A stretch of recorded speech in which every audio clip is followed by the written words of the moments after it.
ये कहानी है धरतीपुर नामक एक छोटे से गांव की, जहां जीवन की रफ्तार शांत पर संघर्ष से भरी थी।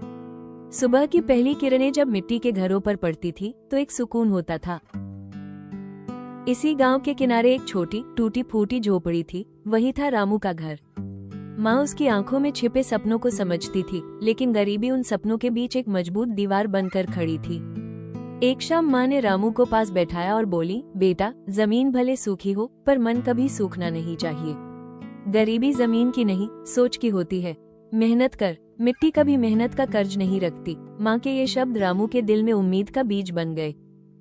अगले दिन से रामू ने अपने टूटे हुए औजारों से ही आसपास की बेकार पड़ी जमीन को खोदना शुरू कर दिया। दिन भर वो कड़ी धूप में पसीना बहाता। उसकी आंखों में थकान थी, पर दिल में एक सपना था। उसकी मेहनत से सींचा हुआ ये सपना ही उसकी ताकत थी। एक दिन जब रामू पेड़ के नीचे बैठकर थक कर चूर था, तो गांव के सबसे अनुभवी किसान धर्म काका उसके पास आए। काका ने रामू के माथे पर पसीना देखा और उसकी मेहनत महसूस की। काका ने उसे कुछ बीज दिए। बेटा, ये मामूली बीज नहीं है, ये तेरी मेहनत की परीक्षा है। इन्हें उस सूखी जमीन में बो जिस पर कोई खेती नहीं करता। ये बीज तेरी हिम्मत को फल देंगे। रामू ने काका की बात मानी।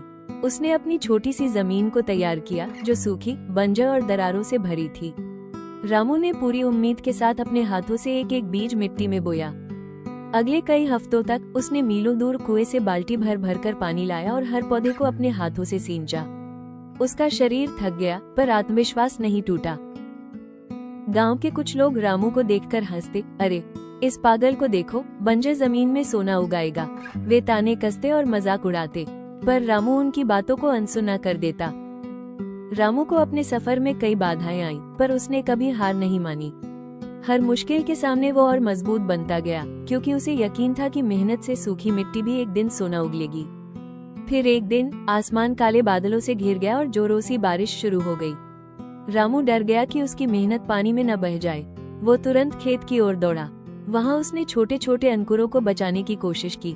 बारिश की बूंदें उसकी आंखों के आंसू बनकर मिट्टी में मिल गईं। कुछ ही महीनों में रामू की लगन ने कमाल कर दिखाया। उसकी कभी सूखी पड़ी जमीन अब हरे सोने से लहलहा उठी थी।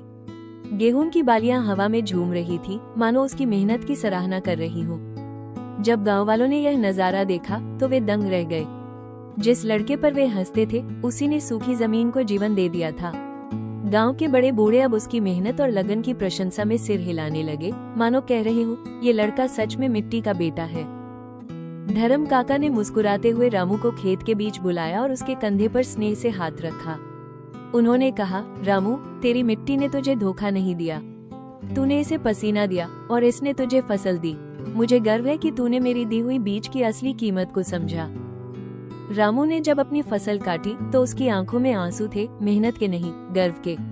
वो जानता था कि यह जीत सिर्फ उसकी नहीं, पूरे गांव की थी। शाम को वो खेत में बैठकर ढलते सूरज को देखता और मन ही मन कहता, गरीबी जमीन में नहीं होती, इंसान की सोच में होती है। ये कहानी हमें सिखाती है कि गरीबी हमारे हालातों में नहीं, बल्कि हमारी सोच में होती है। अगर इंसान मेहनत, धैर्य और विश्वास से काम करे तो सूखी जमीन भी हरी हो सकती है। रामू ने हमें ये सिखाया कि हार मानने वाला नहीं, बल्कि कोशिश करने वाला इंसान ही किस्मत बदलता है।